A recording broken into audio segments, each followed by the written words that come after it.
Where were you from? How are you? Happy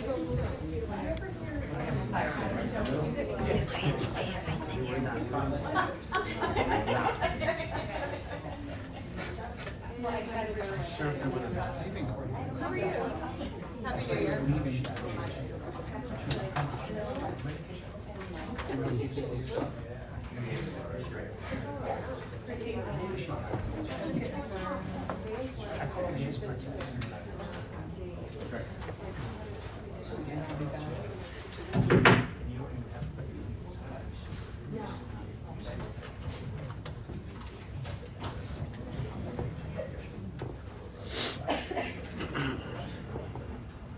Two more minutes. I do too. I discussed. Thanks, Lex.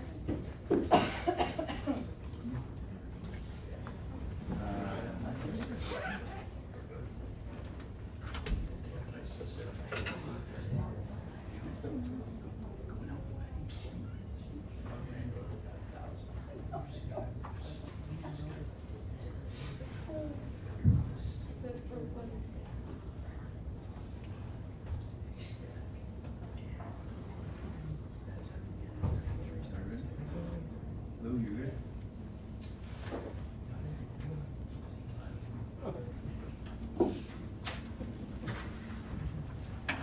All right. It is 7:15, so I'm going to call this meeting to order. All members are present, so we do have a quorum. Mr. Kennedy, so please invocation of pledge. Stand, please. We beseech you, Almighty God, to bless this reading of the Word of Education, to guide and rule over our hearts and our minds, that all our deliberations and decisions may be in accordance with your will and lead to the advancement and welfare of the community of Stratford, whom we serve. Amen. Turn the flag. Pledge allegiance to the flag of the United States of America and to the republic for which it stands, one nation, under God, indivisible, with liberty and justice for all. All right, so, for those of you unaware, we have started the superintendent search process.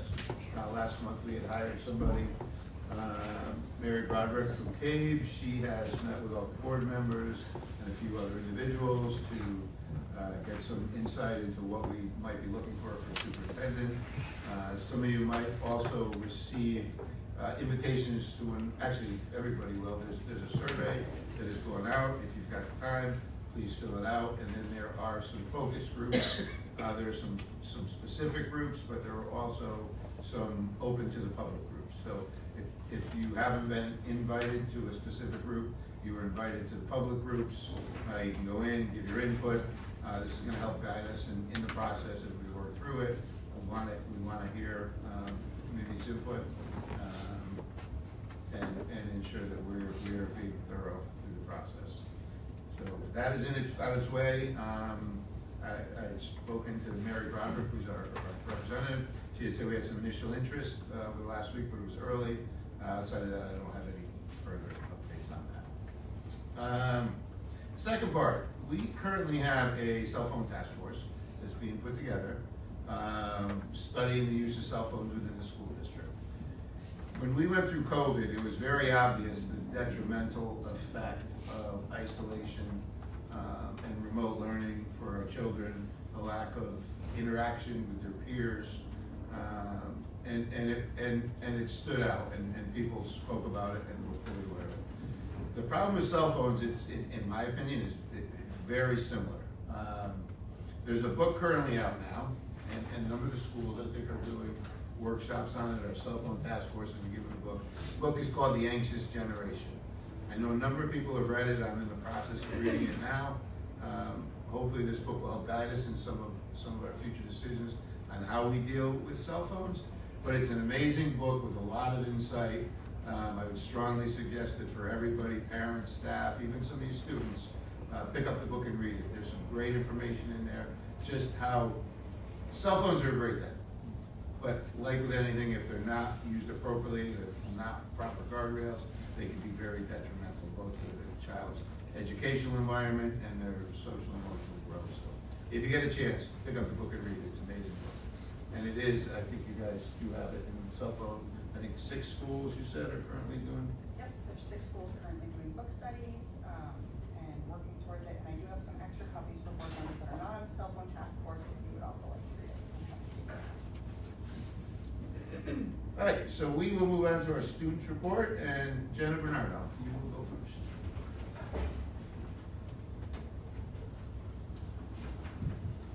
Good evening. Good evening. My name is Jenna Bernardo, and it is a pleasure to speak with you all this evening.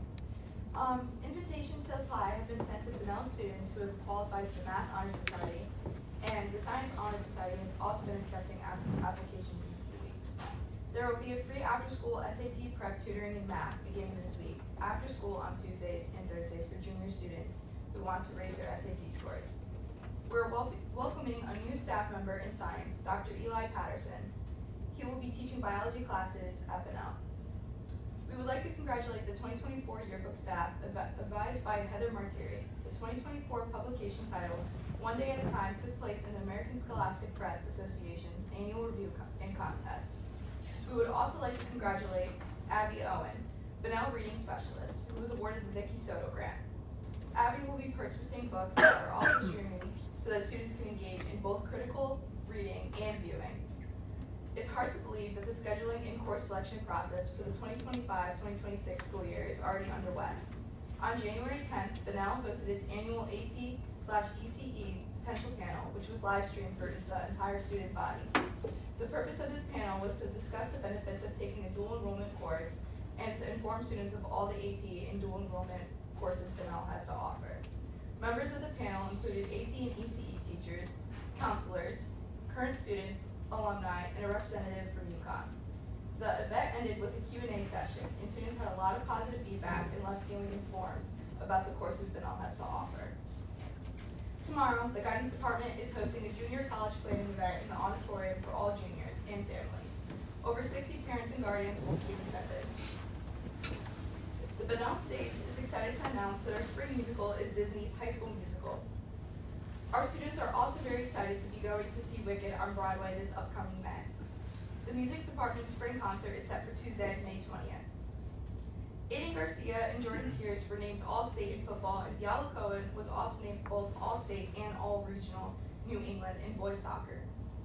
Nate Bannon and Ricky Miller, along with the head football coach Ty Jenkins, attended the 17th annual Walter Camp Breakfast of Champions held at Mohican Sun on January 18th. Nate and Ricky were both selected for the All-Connecticut Defense Second Team. Lindsey Bigsel, Indoor Track, and Luke Dolan, Boys Swim, were recognized as our January Athletes of the Month. Our boys basketball team is currently ranked 3rd in Division III with an overall record of 11-2. Bunnell alumni Max Edwards was named the 8th to 10th Conference Player of the Week in men's basketball. In indoor track, on January 11th, Ryan Gonzalez broke the school pole vault record with a jump of 13 feet, 0 inches, breaking the previous record of 12 feet and 6 inches. On January 18th, Alex Bakerito set the 5,000 meter school record with a time of 16 minutes, 48 seconds.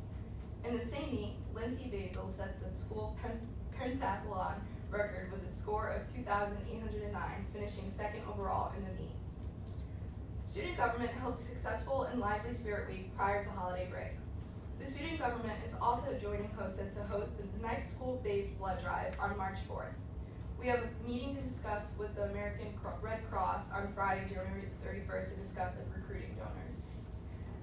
In other student news, this morning, 12 new student leaders were trained as student mentors as part of our new Bunnell Peer Review Board. Special thanks to our presenters, Maura Brennan, James Olson, and Dan Jascott for working with these outstanding leaders. This week, Bunnell and Stratford High Schools will begin the SAT Prep after-school tutoring program. This program is free of charge and will run on Tuesdays and Thursdays through March. All juniors will take the school day SAT on March 26th. Lastly, Bunnell would like to congratulate Student Government President Wisdom Louisi on his acceptance to Columbia University on a full scholarship. Wisdom will study computer science and applied mathematics this fall. Thank you for your time and have a great rest of your evening.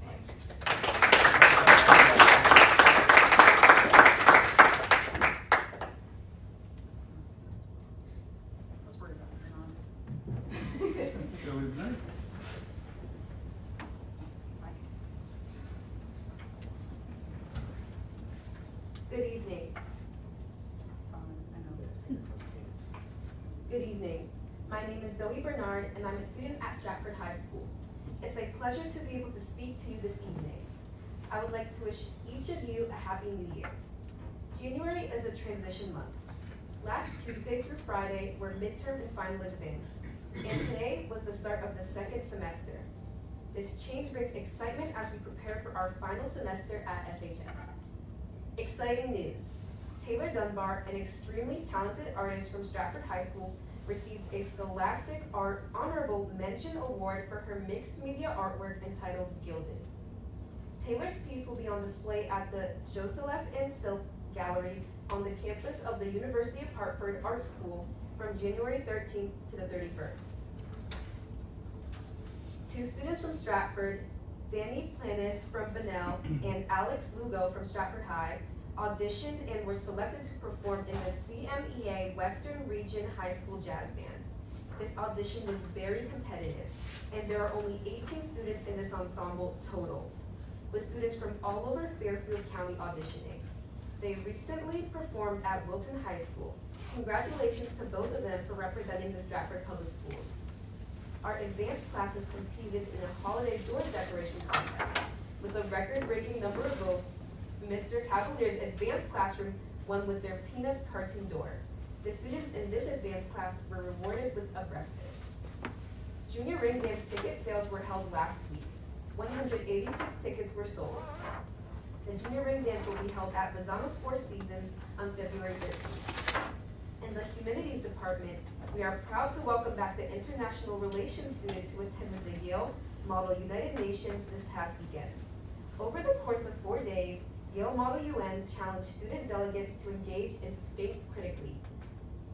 Through many committees, which most of them had no more than 30 delegates, students researched historical disputes and conflicts, investigated humanitarian crisis and responses, and worked towards collaboration to solve the most pressing of current international issues.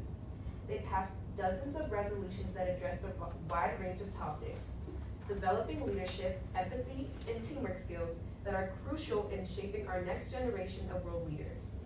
Thank you to Social Studies teacher Caitlin Indabiri for preparing these scholars, and to teacher Michael DeCenzo for chaperoning over the course of the weekend. We are also gearing up to support 10th grader Natasha Schumann in her 4-way speech competition in partnership with Rotary on February 8th at 1:30 p.m. One of the world's most widely printed and quoted statements of ethics is the 4-way test, which was created in 1932 by Rotarian Herbert J. Taylor. Adopted by Rotary in 1943, the 4-way speech test will ask the following 4 questions of the things we think, say, and do. Is it fair? Is it the truth? Will it build goodwill and better friendships? And is it beneficial to all concerned? Please come out to the Stratford Library to support her as she delivers her speech. In the STEM department, on the science side of things, Mr. Walsh and some science students are gearing up for the Science Olympiad at UConn in February. In this event, students work together in teams of up to 15 to compete in 23 oriented events. These events change from year to year, but topics include anatomy and biology, earth science, chemistry, physics, geology, mechanical and structural engineering and technology. Mr. Walsh and the science team are working hard for the return to the Olympiad and hope to improve on their past successes. On the math side of the department, one of our math teachers, Mr. Fu, oversees the Stratford High School Asian Student Union. He and his students created a beautiful display on the 3rd floor bulletin board to prepare for the upcoming Lunar New Year and their celebration on January 29th. Additionally, math teachers continue to try new strategies in engaging with the practices of thinking classrooms. During a recent BTC visit, one of our math teachers, Mrs. Rinkunis, chose to give problems verbally as opposed to on paper for frequent reference. After one example, students understood the importance of collaboration with their group mates to ensure they didn't miss any of the key aspects of the problem. The school counseling department has been working with students to help them meet their college admissions deadlines. Many students who are still unsure of their commitment to four-year universities apply to community college. 27% of our students have successfully completed their FAFSA, and those students are eagerly awaiting their college decisions along with their financial awards. With semester semester 1 coming to a close, students are gearing up for semester 2. Since scheduling for the next year has begun, our teachers are making recommendations and school counselors have begun the process for next year. In athletics, our girls basketball team qualified for the state tournament in their victory over Brookfield on Tuesday. Senior captain Jasmine Wright was nominated for the CHSCA's Basketball Player of the Week in her performance of scoring 21 points with 17 rebounds versus Bunnell and 29 points with 15 rebounds versus New Milford. Congratulations, Jasmine. The Stratford High School cheer team took home first place at the Fairfield Ludlow competition in Fairfield this past Saturday. Congratulations. The same day in the JV competition, our JV squad also placed third in the all-girl JV division. Our varsity team will compete in the SWC Championship this Friday at Newtown High School. Good luck. The Stratford High School dance team, which I'm a part of, are preparing for their upcoming competition at UVA Nationals this week. We are excited to represent Stratford High School. Thank you. I appreciate the opportunity to speak to you today, and I hope everyone will enjoy their evening.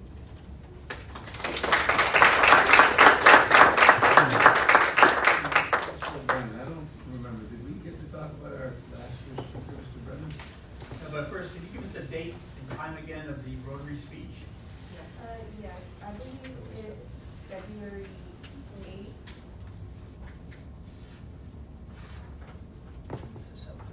Yes, February 8th at 1:30 p.m. At the library, you said, right? Yes, and there'll be representatives from both high schools there. It's at the school library? Yes, Stratford Library. Stratford. The library, town library. Oh, town, okay.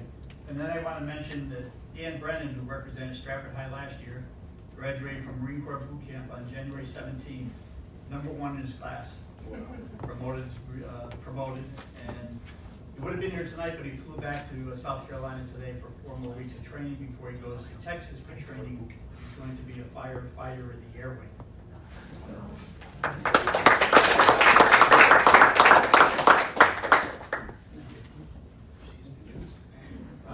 Do we have any public speakers?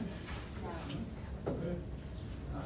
Ms. Shake, I noticed you were here, state legislative report, do you want to do some updates?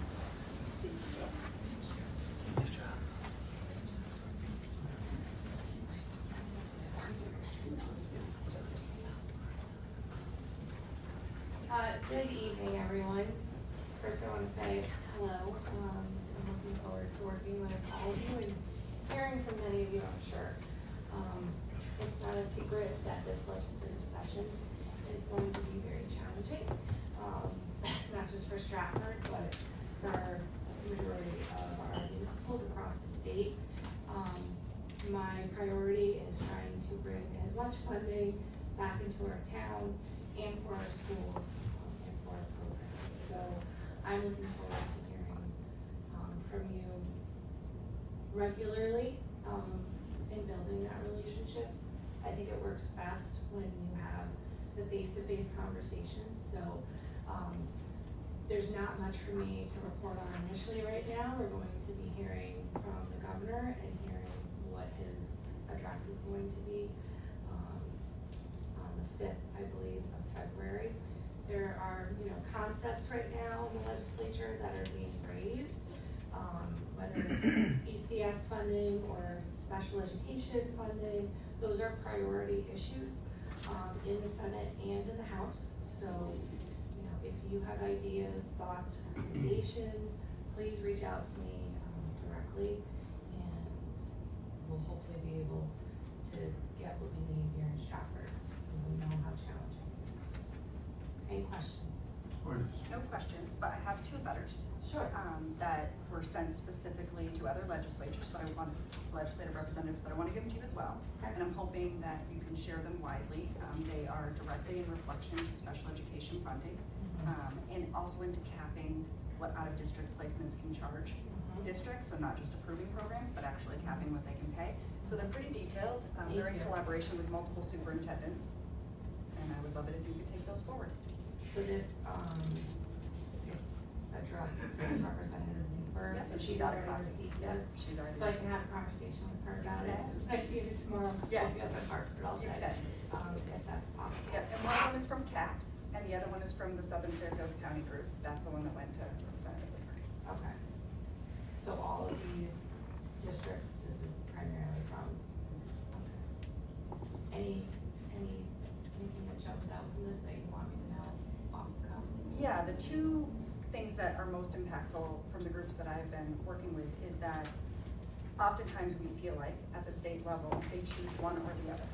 And in order for us to get this done, both of those issues have to be dealt with. They need to better fund excess cost, but they also need to cap what we're being charged.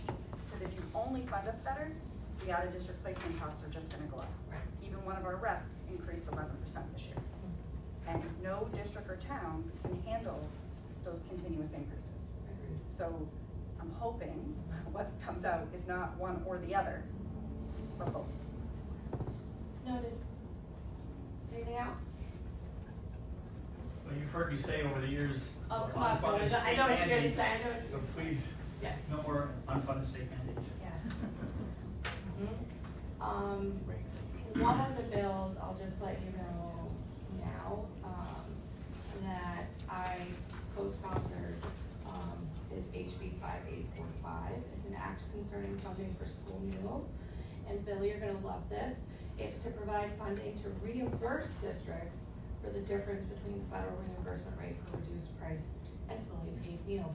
So it's something that is needed. We know here in Stratford, don't quote me exactly, I think 47% of our students here qualify for reduced or free school meals. So we know that our kids are not able to have nutritious meals, regular meals, snacks, that they don't have the optimal ability to be in a classroom and to be able to learn and grow and thrive. So I think as of right now, there's over 40 legislators who signed on to co-sponsor. That's a priority for us. And all of my colleagues that I have spoken to thus far, education funding is a top priority. And those costs that you're referring to, the out of district of Catholic, is also a very large part of the discussion. So as I get information, I will share information with all of you. Yeah. We're excited to have you advocate for us. Thank you. Anything else? Yes. Yes, so one of the bills they talked about, SB1, there's a funding mechanism for, I don't remember the exact bill, but another bill they passed. So they passed a bill that said you can do this, and they didn't pass the funding piece. I saw somewhere that they were gonna be talking and bringing back to the floor SB1 for this year. Hopefully we can move that forward. I know, so year after year, we go through this budget process, we see all the red shirts come out, we say fully fund our Board of Ed, but people don't look at the lack of funding that we don't get from the state. You know, promises made by the state, whether it's ECS, reimbursements, whatever it may be, we don't get that. And this year, I think our biggest hurdle will be the funding from the state or the lack of funding from the state. And I guess what we're asking, and I'll read through the list, just whatever, but I guess what we're asking, not even give us more money, but just give us what you promised. You know, because year after year, the state doesn't meet those promises, and that burden falls on the towns, and it falls on people like us who are volunteers, on the Board of Ed and the council, you know, to make these hard decisions, and you know, people's lives are impacted. So, but the electricity rates, you know, we had the recent increase in those, which has a huge impact. You talked briefly about it, but the school lunch reimbursement, every year we run about $100,000 deficit. And I think Ms. Mangini said today it's the legislation written by the state. It's not the federal legislation, but the state legislation that dictates how we can collect that. And we've looked at it in our policy committee, and another couple other avenues, but realize there's really nothing we can do. You know, we're told we can do it, but then we're told we can't do it. So, you know, we're always left holding the bag at the end of the day. The sick leave legislation, which is a disaster. Teachers can call in at 12 o'clock in the middle of the day and say, I'm not coming back to school. So how would the state, who passed this legislation, expect us as a school board to effectively man the classroom? You know, or keep the teachers in the classroom. It's either we have to have a full-time substitute who kind of bounces around in the hope that, it's my understanding that our union has decided they're not gonna they're gonna follow the regulations, or they're already negotiated contracts, but it's a horrible, horrible piece of legislation that did not look into the impact of, especially our school district. The cap on the Alliance this year. What's that? Can I just add to that one a little Sure, bit? absolutely. Some of the challenges that the superintendents brought forward already regarding the sick leave law are just, nobody took into account, A, how we account for the time out. And so by saying people can take things by the hour, or you're accumulating by the hour, that's not how a public school classroom runs. And you're never gonna get a sub to come in for 1 hour. And that's why we have always done half days. It becomes extremely challenging for fidelity, for education purposes. Never mind the accounting that is gonna make HR go crazy trying to figure it all out. But they didn't think about the safety of schools, right? If everybody decides to go take an hour, who's taking care of the children? I think that, you know, you're raising topics that are being raised across the state, it's not just unique to Stratford. But I do wanna emphasize, the state funding that our town has received, because I'm still on council, this is my last term, but we have had an increase of state funding coming in. And through those budget process, you know, weeks, months that we've been into, it's been the town side that has not been giving X amount of dollars of an increase, the same rate as the state, which we could get into a lengthy debate about. And then that falls on the town council, it falls on the Board of Education to figure out how are you going to pass your budgets. So there's a lot of work that needs to be done. I'm hearing you on the electricity rates. You get to negotiate your rates, and the town has actually looked at what the Board of Ed has done, thank you, Pam, in being able to lock in those negotiations, which has actually saved the town a lot of money. So I have faith that, you know, you'll still be able to kind of navigate and then possibly be an example for other districts across the area. The sick leave, you know, when we're talking about education, I work in healthcare, that's my actual job. So whatever people are exposed to being in a classroom is much more concentrated than the average person who is probably walking into, you know, an office or something. But the intention of the sick leave bill is to give workers the option in the event that they become sick. The staffing is what I'm hearing from you, of not having enough staff, full-time, part-time teachers to staff our classrooms and then have to buoy through with substitute teachers is a different challenge. But that's not it, but it's not to say that the reality of the situation is, well, this is what these are the metrics of what this financial impact is, and not having those people in the classroom. So whether we're talking about education, or you're talking about healthcare, or you're talking about, you know, having a conversation with our fire and police about staffing needs and trying to recruit and retain workers to come to Stratford, we want them to stay in Stratford. These are all, you know, tough conversations. We have a great fill rate this year, so Yeah. we have the Oh, good. staff. What we don't have are substitutes if everybody decided to go take that hour. And as much as, like, I do agree with you, that probably was the intention, that's not how it was written.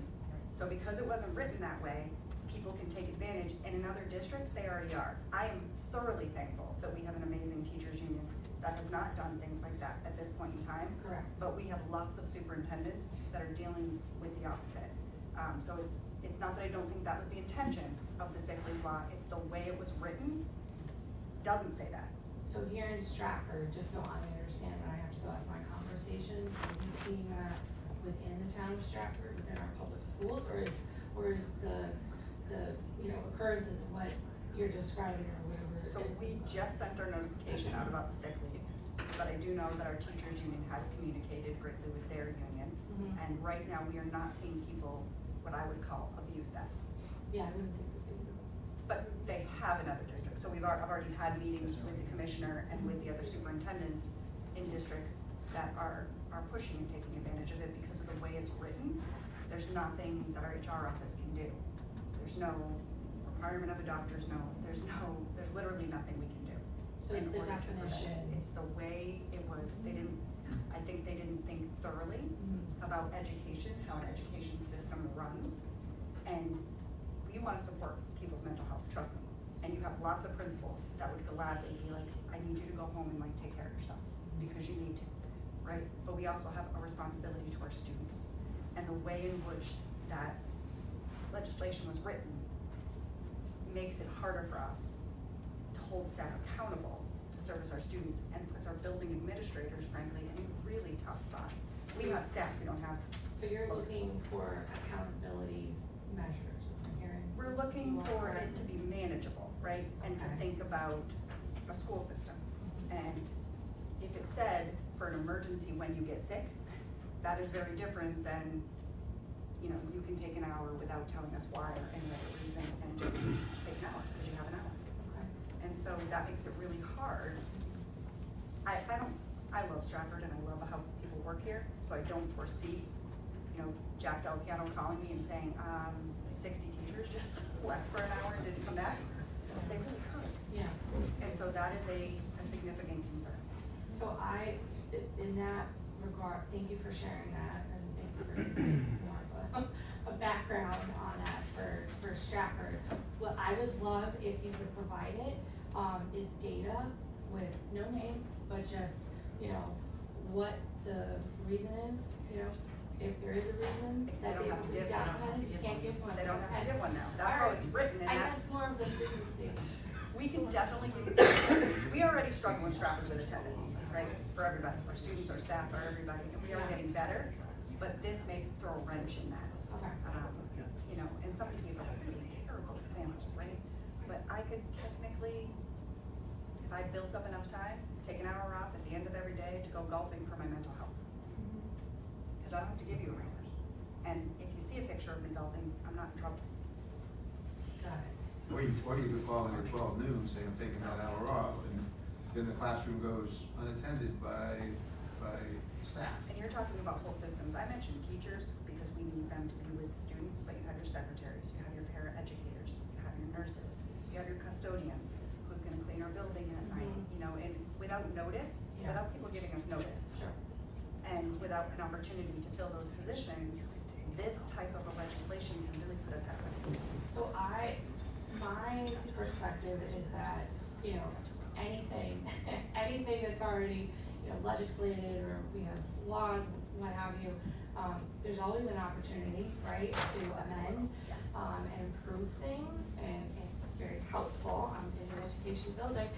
If you give me the information and data, and speaking to you and speaking to the teachers union, to get Yeah. that, you know, hopefully We can we definitely- meet at a middle road.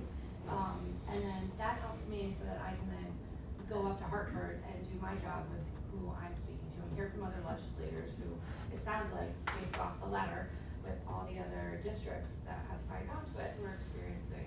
And I would say you probably have a lot of colleagues that have already heard about the sick leave law too, because again, superintendents, you know, called for an emergency meeting. Yeah. They did send somebody over from the governor's office to speak with all of us, because there was just such a large amount of concern.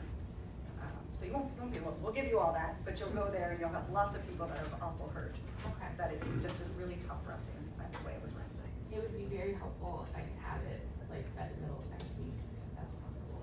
Yes, Courtney. Because things are moving so fast.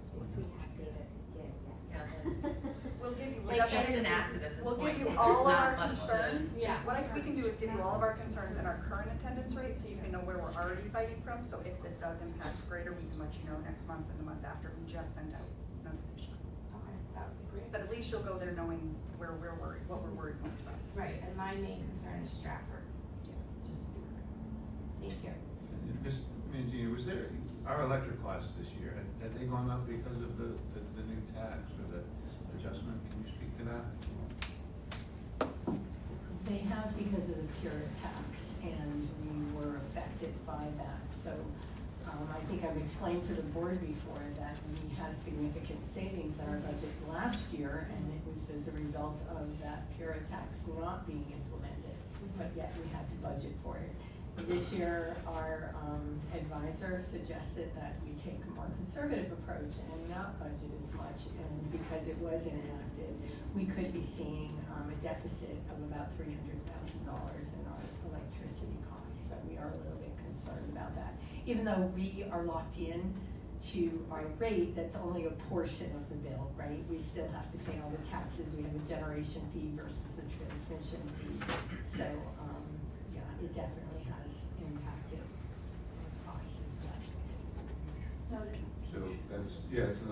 thousand.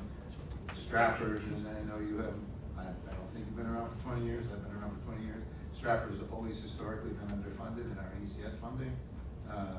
And we're told again that this year we're gonna come up short again. We talked about capping some of the out-of-district costs. Special ed reimbursement on our high costs, excess costs. We are typically reimbursed at 80%, and now the state is talking about only reimbursing us at 60%. So these are millions of dollars that come out of our budget. So if the state lives up to its promises, we won't have all the red shirts at the board meetings and at the council meetings saying fully fund the Board of Ed, because the state will also contribute their part, their promise. And it is promises that they've made. I'm sorry to put you in the hot seat, I know you're new with this. Oh, but- no, I welcome all these questions. Yeah. So anyway, those are just some of the things that we're looking at as not only Stratford, but the entire state. And we're all struggling, and Ms. Borges can speak to it a little more. I'm gonna be going tomorrow to the CAVE meeting, District 6, I think it's called, over in Westport to, meet with some other Yeah, I folks. won't be there, I'll be up in Hartford. Yeah. I'll miss you. But it is, people are starting to come together now, boards of eds and districts and superintendents, to talk about these issues, because they're becoming detrimental to our ability to educate our kids. And it's because the state makes promises, mandates we do certain things, and then don't live up to their financial end of that promise. So it happens year after year, but this year it seems to be worse than other years. So. Yeah, it's definitely gonna be a very challenging year for budgeting across all issues, because Stratford is, the large receptor of federal funding, and that is the big question mark of how that's going to impact Connecticut, not just education. So when people, are talking about the rainy day fund or the guardrails and trying to use some of that money to then help subsidize or use that funding to then go into essential services, we're gonna have to see what the next few weeks. I don't like to make any promises I don't intend to keep ever, and I hate making false promises. So, my job is to advocate for the town and for our schools and for everyone who, gets to be here and enjoy everything that we have. But it takes a lot of work and it takes a lot of collaboration. So again, I'm looking forward to working with all of you and hearing from you in the next few weeks. And we appreciate it greatly. So I think where some of Mr. Henrik's, frustration or stress comes is the same thing that Ms. Mangini and I deal with each of our groups, her CASBO group and the superintendent's group. And so the state had made an agreement to let people know what their alliance funding was gonna be, and to give us an indication of our excess cost funding by December 31st. Okay, so in January, they sent us out basically saying we were gonna get no additional funding for alliance, no increase whatsoever for Stratford. And so that came out in a big spreadsheet that Ms. Mangini got and that I got. And that is worrisome, because to have zero increase in your alliance dollars when you have positions in there that move steps is just not feasible. And so in addition to that, to then get the email saying that they're potentially giving districts the lowest excess cost funding that they ever have, really sent us all into a panic and a bit of stress.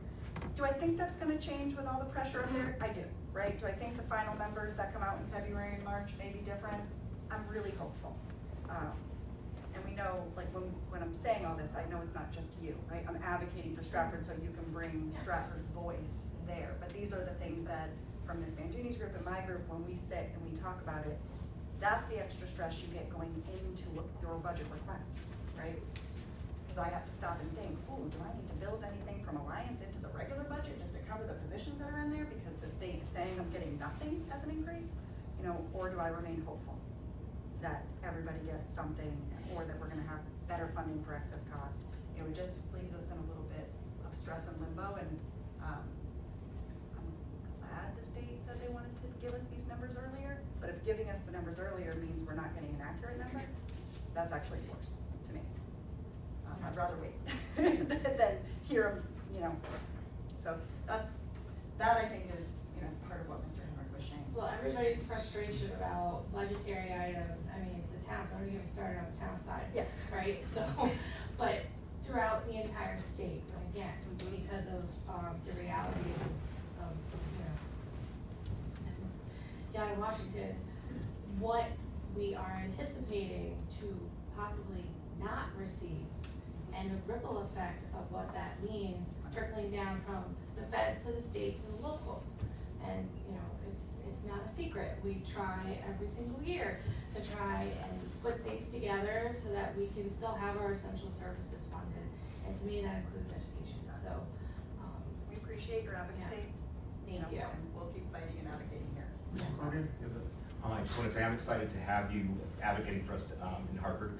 I know you're a fighter, and I think the list that Mr. Henrik gave you, it's a nice to-do list for you, just something bullet items to keep track of, just to keep your head down and look for us and keep an eye out for us.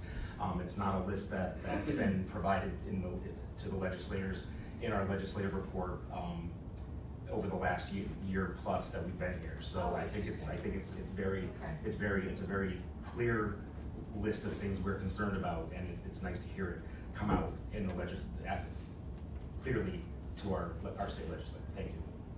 Thanks, Mike. Thank you. I don't have cards yet, but you all know how to reach me, so. We get your mailer. Oh, good. Caitlin, did you get a copy of our finance committee agenda? No. There's a report in there on the food services that might help you on. Is this extra copies over here? They're out in the. They're right in the hall. $100,000, is that weird? It's not No, necessarily in that different report, maybe funding. Ms. Mangini can send that over to you. But just so you know, every month since I took over as chairmanship, I added state legislators report on our Okay. agenda, so it's a monthly item. Okay. We also now have our State Board of Ed rep on as an agenda item as well. Ms. Rickard represents us on the State Board of Ed, so I've added that onto this, but we would appreciate you coming, listening to us, and maybe keeping us updated on what we can expect and what's going on up there. Absolutely, I'm here as long as I can be here. Before here, I had WPCA ordinance and then pension for the town, so, when I'm not working or I'm not up in Hartford, if I can be here, I will be here. Appreciate it. Thank you. Thank you. So our next step will be an executive session. So once we go into executive session, we're gonna turn off the microphones, clear the room. We will have 2 executive sessions, and I would look for, we make the motion both at the same time, Mr. Carter? Yeah. I look for a motion to enter an executive session to discuss Kim Marie Perillo versus the Town of Stratford Board of Ed and Susan Shepherd versus the Town of Stratford Board of Ed. Executive session will include board members, Mr. Cotter and Courtney Brown, our HR, from our HR department. Moved by Mr. Dell, second by Mr. O'Brien. All in favor? Aye. Opposed? Motion passes unanimously. So we're gonna, for those who aren't aware, we're gonna clear the room, close the doors. After executive session, we'll call everybody back and resume our regular meeting.